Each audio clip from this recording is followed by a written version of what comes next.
is CTV News. Good evening, and thank you for joining us. Windsor police spent several hours on scene of a reported collision between a vehicle and a cyclist this evening. Police cars blocked off Clinton Street between Bruce and Church Streets around 6:30 this evening. A damaged bicycle could be seen left just off the road.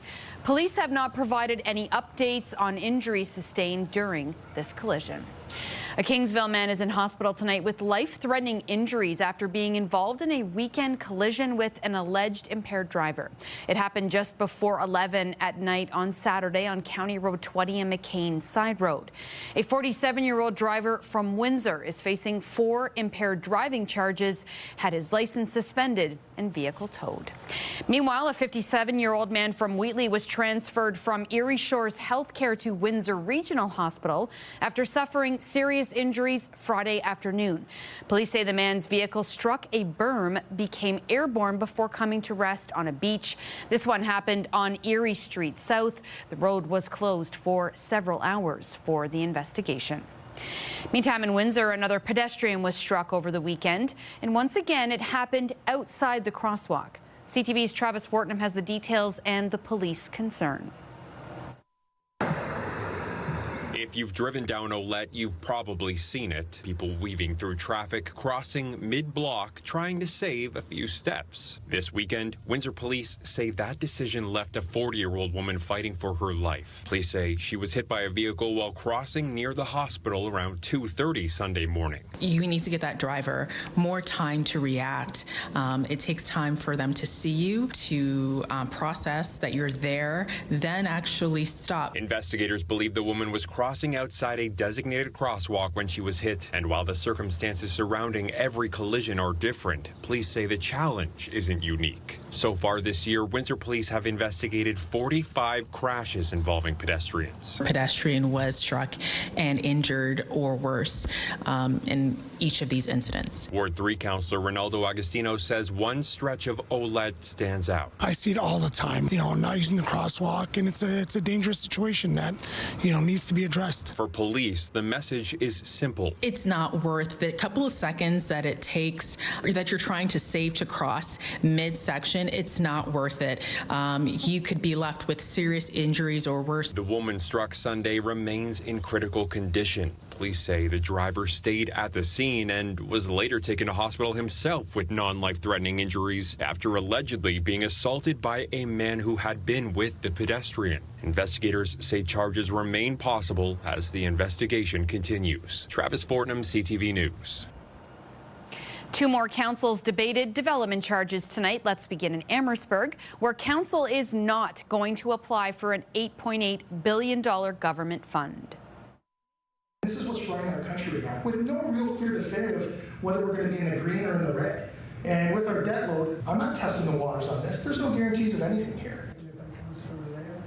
Council decided the funding risks putting added costs on the backs of taxpayers.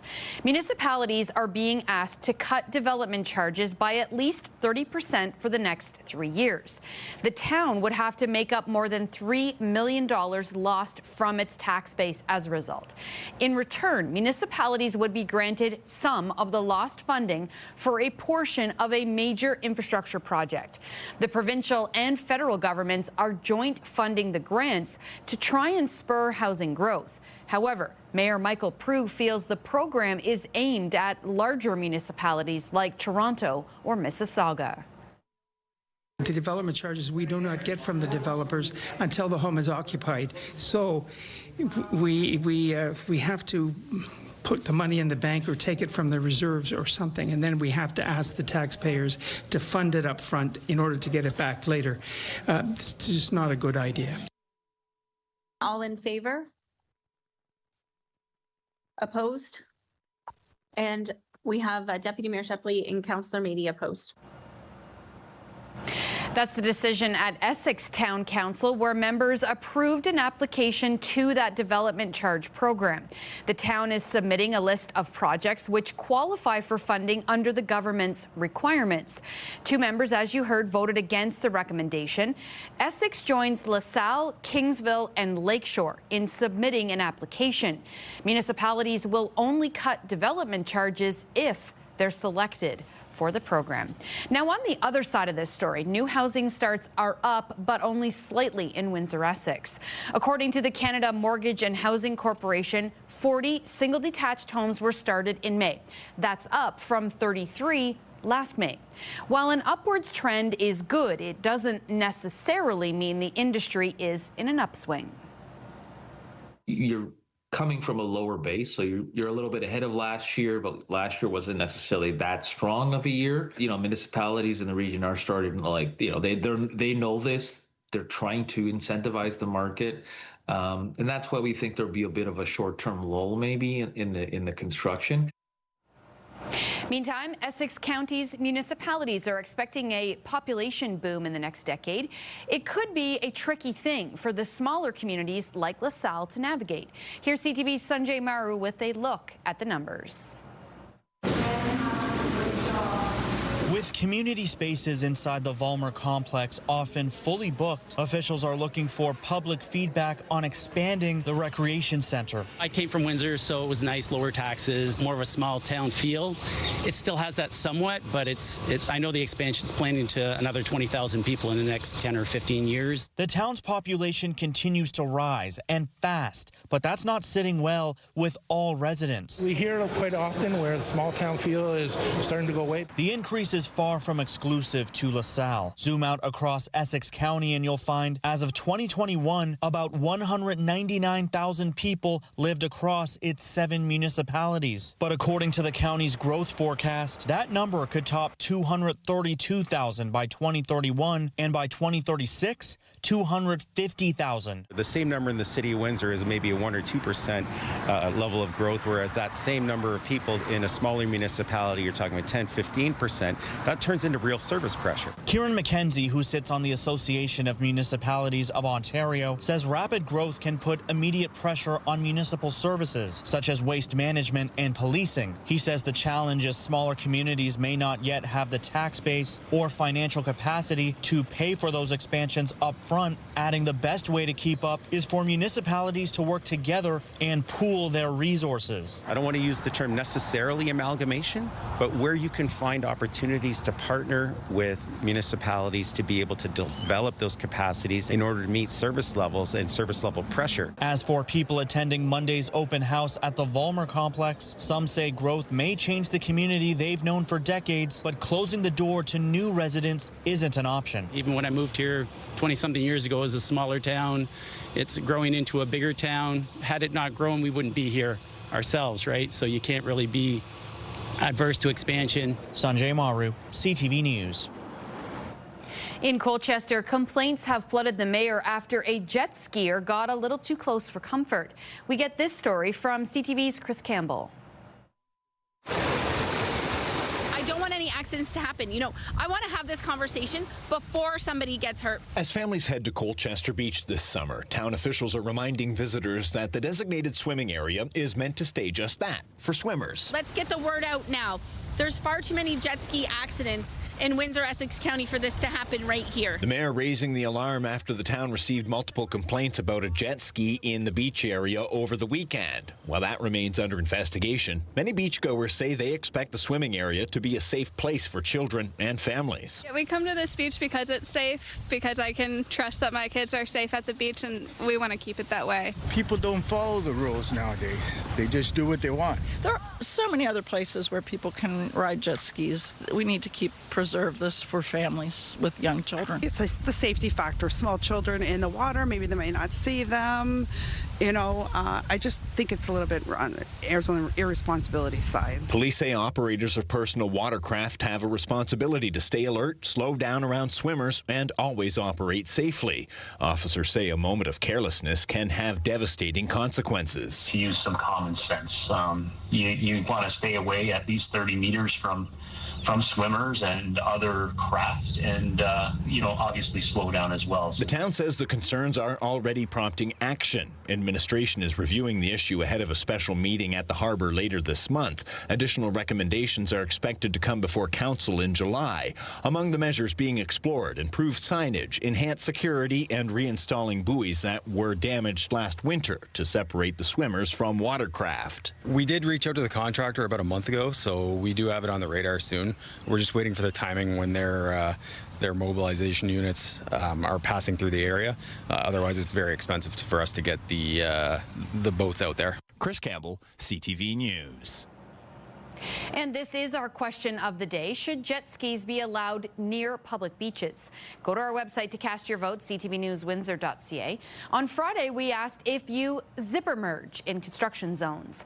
Out of 1,000 votes, almost dead even here, with 51% saying yes. An emotional shift today on The Shift with Patty Handysides. 45 years total. Wow. When you see that number, that's a lot of years. But with that, I will be retiring.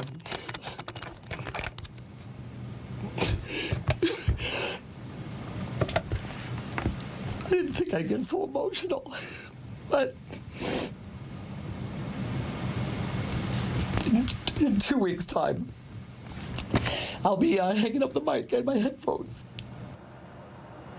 Patty Handysides announced her retirement on today's show. Handysides has worked in broadcasting for 45 years, 41 of it covering news right here in Windsor, Essex.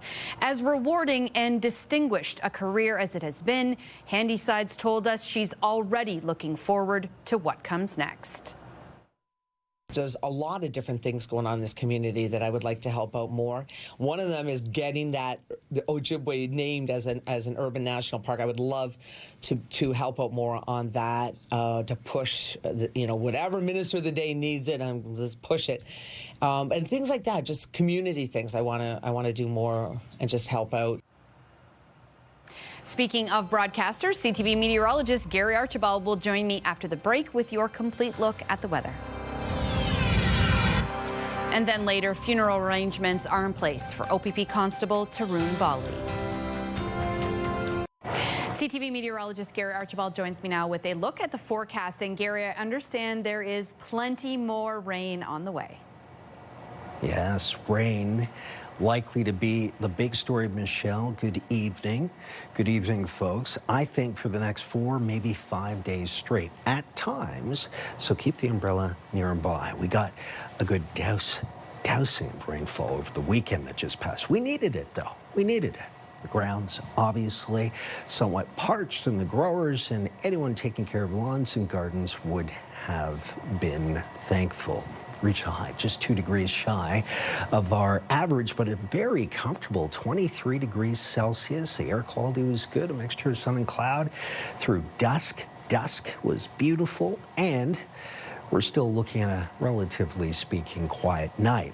The disturbance that's coming is coming from northwestern Ontario. It's going to slide a little bit further south, and the upper Midwestern USA and much of southern Ontario will see increasing cloudiness, plus dominant winds out of the west and southwest over the next 24 hours.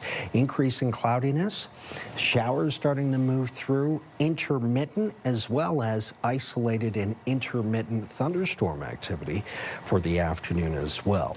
Say around 3 o'clock, we could see the first, wave of light rain starting to move through, but by supper time, 5, 6, 7 p.m. for most. For Tuesday evening, now we're looking at the rain starting to move into eastern Michigan and subsequently southwestern Ontario. So tomorrow, late afternoon, early evening, is when we're anticipating the beginnings of that wet weather. Could see some thunderstorm activity as well. Overnight low temperatures, a cool-ish for this time of the year, 12 degrees Celsius. Normally it'd be 15, but we'll take it. Partly cloudy, increasing cloudiness through the midday. It's a pleasant morning. The UV index is still high, both for tomorrow morning through the midday and in the afternoon. We'll get some peaks of sunshine, and again, UV isn't completely absorbed by the atmosphere. It'll get through some of that cloud cover as well as being reflected and absorbed. Tuesday into Wednesday, still holding at 25 degrees Celsius for daytime highs. That's average for this time of the year. So no complaints. It's comfortably warm, pleasant. It's just wet. Wet weather Wednesday, Thursday, Friday, and Saturday. Probabilities highest Wednesday. A little less Thursday and less or more Friday and Saturday. Temperatures averaging this week literally around 25 degrees Celsius. So, not talking about heat waves, just talking about wet weather, and again, the ground needs it. Let's look at your 7-day forecast. Michelle? Week 2 of a jury trial began today in Superior Court against a LaSalle man charged with first-degree murder. As CTV's Bob Belachico will tell us, jurors watched more surveillance video and read intimate text messages.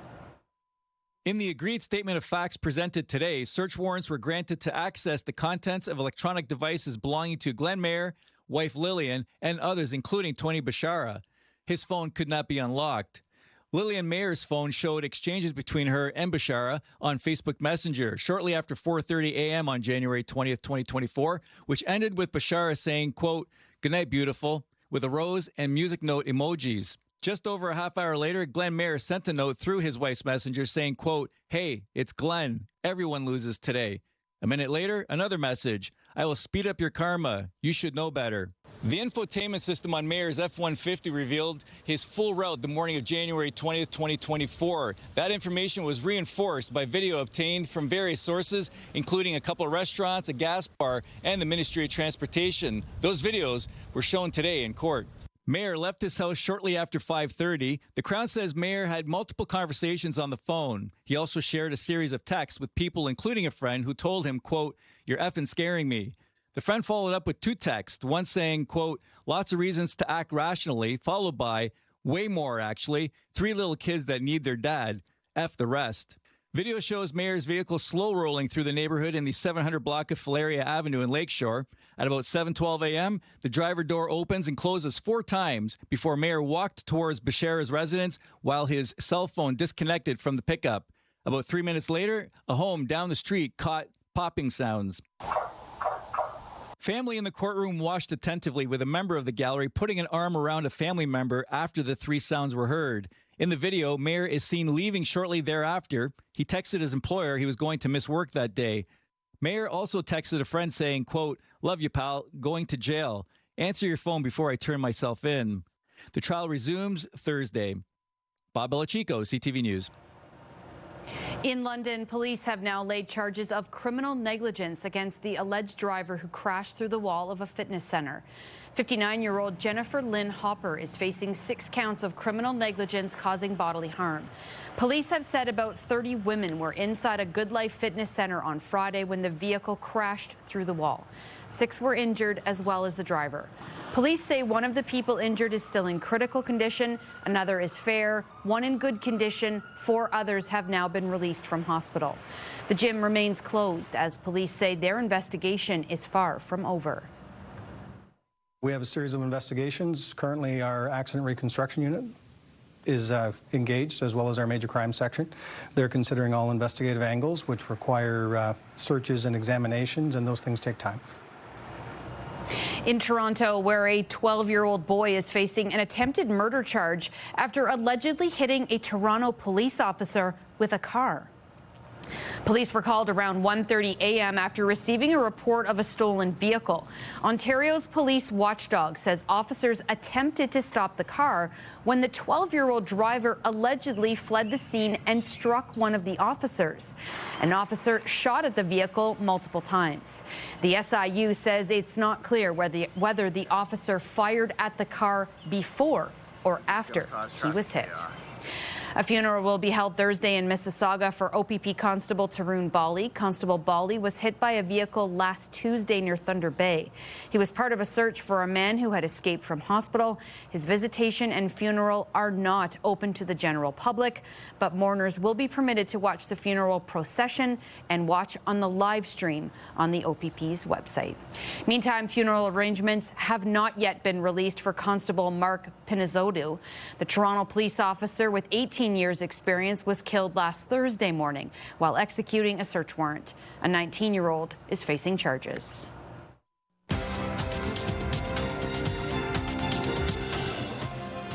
Canada's main stock index gained today and oil prices fell on the news from Iran.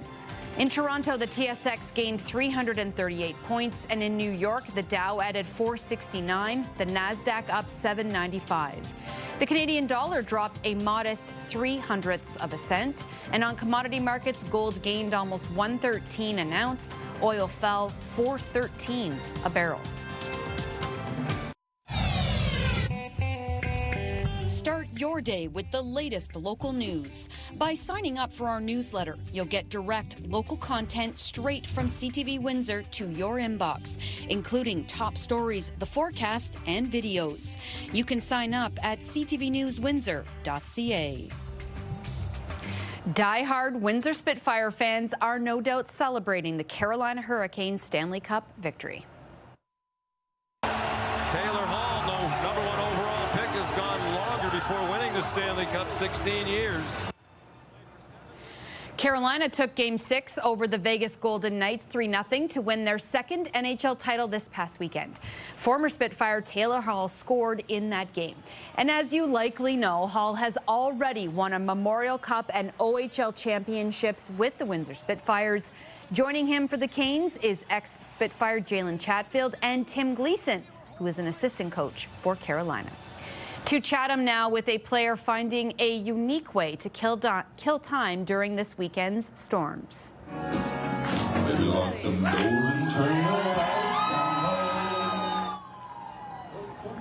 The Chatham Barnstormers made the most out of that rain delay this weekend. Robert Mackey put down his bat and grabbed a mic to flip the game plan from a ball game to an impromptu concert.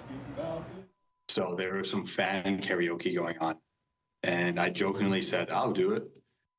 And Dom, our head coach, he was like, yeah, go ahead. And I was like, I'm not going to do it. Then initially, the guys on the team just started chanting my name. Back to Windsor now, where members of the Fogelar Furlan Club held a reunion on the weekend as they look to the next chapter in their history.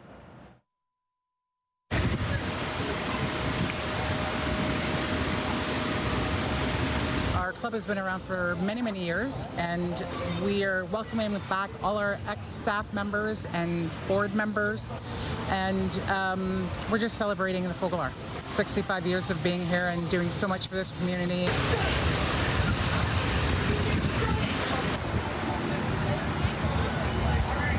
This goes back in many cases generations of people that have come through this club, knowing that we were founded in 1961. And now you get to see people that you haven't seen probably in a long time, and you get to reminisce about being here. A lot of us worked here. Officially, the club is not even up for sale. We know we will be putting it up for sale, but it will be sold before the end of the year. That's probably why another reason why people are so excited about being here today, because once it was, put out that perhaps our building won't be here any longer, we'll have to go somewhere else.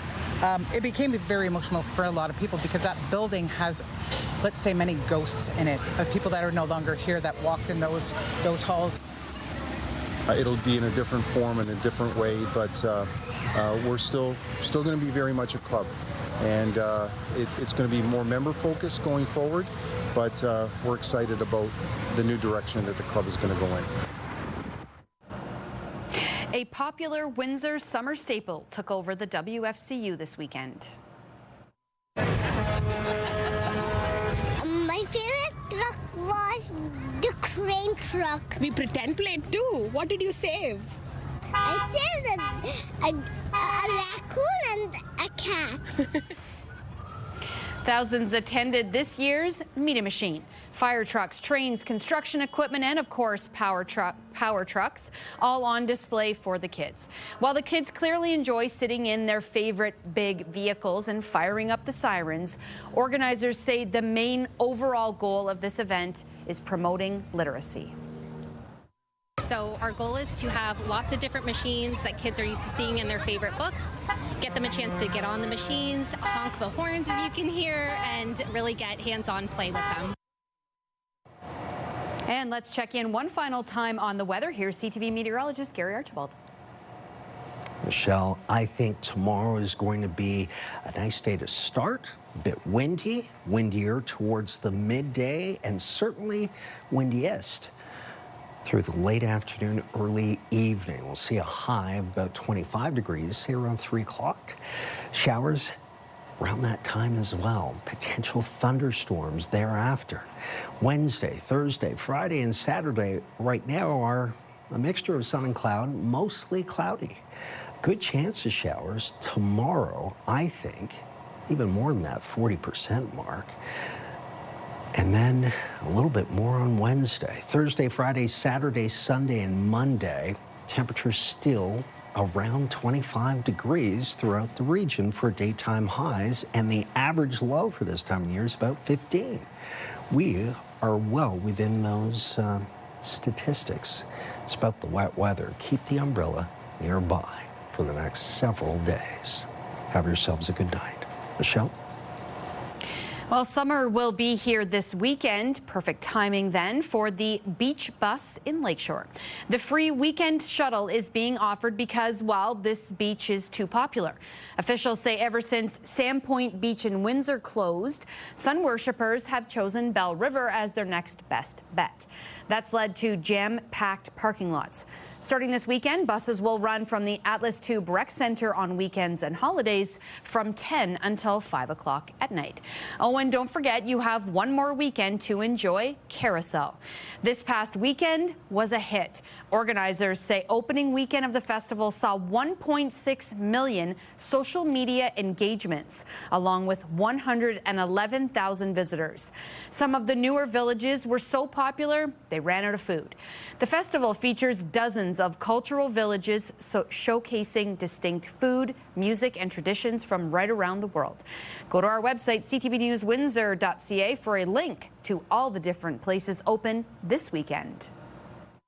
So everyone knows about Carousel of the Nations. It's becoming well known, not just in Windsor, Essex County, and we're really thrilled about that. We've marketed the festival really well, and we're starting to see visitors from all over Ontario and Michigan as well.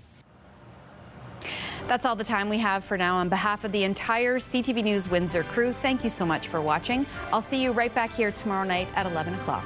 Good night.